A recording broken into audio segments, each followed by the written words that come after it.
આજે છત્રપતિ શિવાજી મહારાજનો જન્મદિવસ છે. એના માનમાં આજની આ શોભાયાત્રાનું આયોજન કરવામાં આવ્યું છે. વડોદરાના મહારાજા શ્રીમંત સમરજીતસિંહ ગાયકવાડે એને ફ્લેગ ઓફ કર્યો અને હવે આ શોભાયાત્રા અહીંથી નીકળીને મોટી 4 રસ્તા થઈને ટાવર 4 રસ્તા, અમદાવાદી પોળ, મેળા મંદિર, ન્યૂ લેરીપુરા રોડ અને ત્યાંથી ત્યાં સુધી જશે અને પછી ત્યાં લોકોને વિસર્જન કરવામાં આવશે.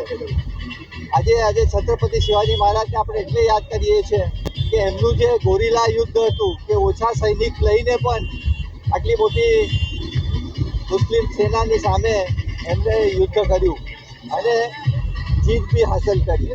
આવા છત્રપતિ મહારાજના જે વંશજ છે એ બી આજે આપણા મહારાષ્ટ્રમાં ઘણું યોગદાન આપી રહ્યા છે.